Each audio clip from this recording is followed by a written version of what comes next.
Every single day, you walk up to your cat and pet them. You probably scoop them up when you get home, or look deeply into their eyes to show them how much you love them. It's your way of saying, I love you.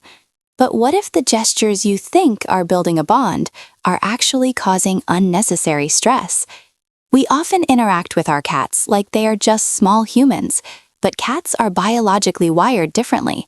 Today, we are going to decode feline body language to uncover 7 things you do every day that your cat might secretly resent. We'll look at the behavioral science behind it, and I'll show you exactly how to fix it so you can build a stronger, more trusting relationship.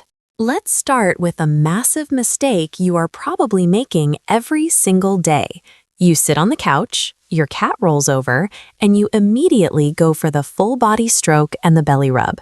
It feels like the ultimate bonding moment, right? Wrong. Many owners wonder, why does my cat bite me out of nowhere when I'm petting them? There's a huge misconception that an exposed belly means they want to rub. Biologically, cats have highly sensitive hair follicles.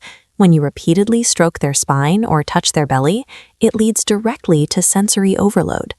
Imagine wearing a sweater made of static electricity. A light touch is nice, but continuous rubbing starts to feel uncomfortable. When your cat shows you their belly, they are simply showing trust by exposing their vulnerable side. Touching it breaks that trust instantly. The fix: start practicing the consent rule. Offer your index finger, stick to the scent glands, under the chin and the cheeks. If you see their tail thumping, that's your cue to stop. Have you ever wondered why your cat suddenly walks away when you are just looking at them lovingly? It happens without you even laying a finger on them. Because we are human, we assume prolonged eye contact builds an emotional connection. But in cat psychology, a direct, unblinking stare is perceived as a threat or a sign of dominance. You might accidentally be triggering their fight or flight response. Imagine sitting in a room when a much larger creature leans over and locks eyes with you without blinking. You wouldn't feel loved, you'd feel targeted. The fix? If you want to know how to tell your cat you love them, use what researchers call the slow blink. Soften your gaze, slowly close your eyes, hold for a second, and open them. You are signaling, I am not a threat, and I trust you. There is a huge myth in the pet world that buying a cute, matching set of food and water bowls and placing them perfectly next to the litter box is the best way to set up your cat's space. In reality, this triggers a completely different survival panic. In the wild, eating near a water source means the water might be contaminated, and eating near where they eliminate completely goes against their natural hygiene instincts. Keeping these things close together causes low-level chronic stress. Imagine if someone put your dinner plate right next to your toilet.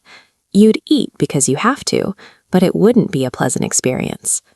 The fix: move your cat's water bowl to a different room than their food bowl, and keep the litter box as far away as possible. You'll likely notice them drinking more water immediately, which is great for their long-term kidney health. Simple changes in their environment make a world of difference.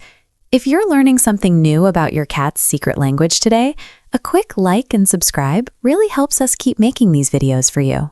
If you ever notice your cat squinting, leaving the room, or aggressively over-grooming themselves after you've just cleaned the house, you are likely assaulting their senses. It's tempting to use essential oil diffusers or strong room sprays to make our home smell good, but a cat's sense of smell is far more sensitive than ours. They use an organ on the roof of their mouth to literally taste scents in the air.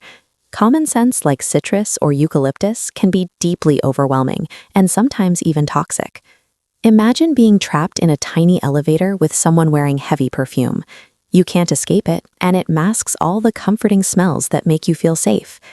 The fix: minimize heavy air fresheners in the rooms your cat uses most. Clean their areas with unscented, pet-safe products and let your home smell natural to them. Now, if you thought messing with their environment and their senses was stressful, wait until you hear what we do to them physically.